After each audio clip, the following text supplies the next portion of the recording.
Yeah. Check it out, right? This is the first state rap news and rap culture. So, like, I know you guys been hearing about, the situation between Charleston White and Boosie and T.I. This whole thing started where, Charleston White comes on, he has a mission where he's saying that, he's gonna put all the rappers away, all the gangbangers, and he's snitching on anybody that does anything wrong.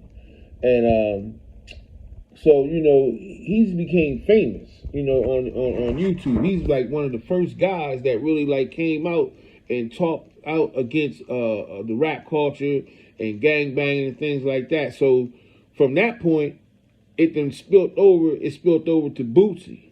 And when it starts spilling over to Boosie, before Boosie can even get online and talk about it, Boosie's son, Tukey, and T.I.'s son, King, they go on there and they get to talking all crazy. So, from that point, Charleston White talk about, hey, I'm one of them roll up on me, man, I'm a Trayvon Martin. He even told me I'm going to shoot him in his throat. You know what I mean? He said, I'm going to shoot either one of them in their throat. So that whole thing then just like spilt all the way over. And first it was just a back and forth thing before the kids, and then T.I. came along. I'm just bringing everybody up to speed because I know you probably heard about it, right? So T.I. came along and talked about,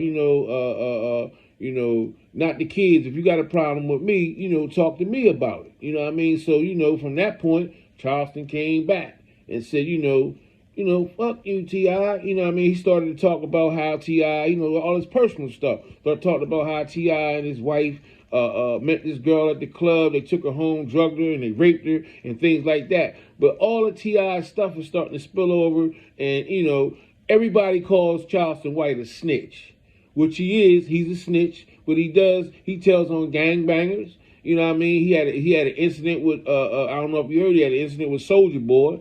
And he was on a vacation, taking his boy on a birthday vacation down in Miami, and he was at a sneaker store. And Soulja Boy rolled up on, and they get out of the car. He said it was about 12 of them, right? From the video, I see like 6 guys. But what he did was, Soulja Boy, rolled up on him, and before he can say, can I talk to you, Charleston White sprayed his ass with that lethal mace. Sprayed him and 6 of his bodyguards. What it did was gave him an opportunity to get the hell out of there. So from that incident, Charleston White began to get a whole lot of views, whole lot of streams. He began to get famous, and he's one of the hottest things right now on YouTube. But he has brought himself, I think, and put himself in a bad situation. I say that because, you know what I mean, he got Bun B, chiming in on it. He has Jackson, the basketball player, that always say he checks in when he go to O Block or this block and that block. You know what I mean? He got him chiming him into him. And so as it went on, T.I. came back on live again, and he felt, though, he says that, I've helped a lot of people. I paid a lot of rent, and I helped a lot of people out. He said, but now, they're allowing this guy to come on here and talk about killing my son and killing Boosie's son. You know what I mean? What all the community activists that supposed to be speaking out about this? So from him saying that, he came back on another live and he said, I want to thank, this organization, that organization. I want to thank Bun B. I want to thank T. Jackson. He said, and I also mainly I want to thank Minister Farrakhan. And when he said that, from saying that, T.I. already got a big platform. He has a real big platform. You know that from the door. So, when he's streaming like in 10, 15 minutes, he got 10,000 people, waiting to see what he got to say. So from that, once again, Charleston White, he don't stop there. You know what I mean? He gets on, he comes back on YouTube and he says, where was they at when they was smoking on Tuka? You know, what was they at? They smoking on Tuka. Y'all don't know Tuka. Tuka was a young kid that got shot in Chicago, and when he got shot in Chicago, the gang members, they mocked him by saying, "We smoking on Tuka. Tuka got smoked." And so when they say that he wasn't a gang banger, you know what I mean, but he got killed. You understand what I'm saying? He was saying, "Where was you at, Minister Farrakhan?" And I mean, he got a video out saying, "Fuck you, Farrakhan." I mean, this motherfucker even put his balls up to the motherfucking, up to the screen. He's saying, "Fuck you, Farrakhan. Fuck you, Bun B. Fuck you, Jackson. Fuck you, T.I. Fuck you, Boosie. And Boosie, fuck you. And T.I., fuck you. Your son, them old two ugly motherfuckers. Look at just some of them ugly red-ass motherfuckers." I'm just repeating what the man said.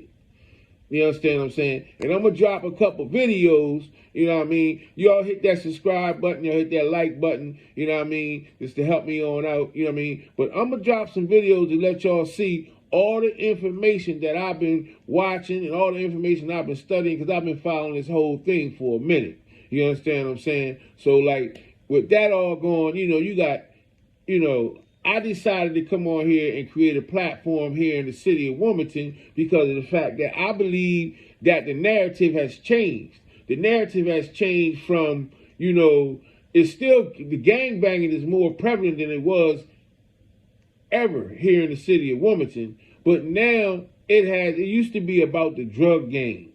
You know what I mean? And it's still about the drug game, but right now, the rap game and the rap culture got these kids on lock, you know, coming up with the money all in your hand and your ear and all that old type of stuff. And these young kids are trying to emulate that whole thing, man. You know what I mean? You got Young Thug locked up, you got YMF, he locked up, and you got Thugger locked up. They all got there with RICO charges coming out of Atlanta, and they got RICO charges coming out of Atlanta for, like, Young Thug. They got him on 37 murders. You know, they saying Young Thug was the leader when he got a beef with somebody. He might have wore a dress, because I know if y'all don't know about Young Thugger, you know, he likes wearing lady clothes. You know what I mean? But he's a stone cold killer. So between Dallas, Texas, and Atlanta, I'm gonna tell you, the rap game is on fire. You know, you know it come out of the situation out of Dallas, Texas, when, you know, Mo3 was coming from a girl's crib early in the morning. You know, he was beefing with Yellow Beezy and Trap Boy Freddy. And, you know, and I'm going to put that on there too. He got this song called 219. He was the type of individual, when somebody got killed, the next week he had a song out about the killing, and he made it look like he did it.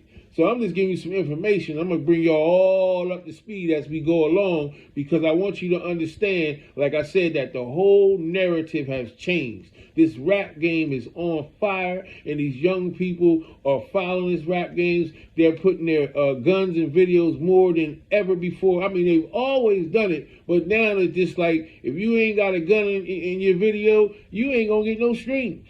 You can't come out with this no positive type of rap. You got to have something, man, that's going to, like, grab some people's ears. So, you know, I'm Big Sean, you know what I mean, from the First State rap game and the rap culture. Y'all hit them like buttons, those subscribe buttons, and I'll be back with some more information coming soon. Bye-bye.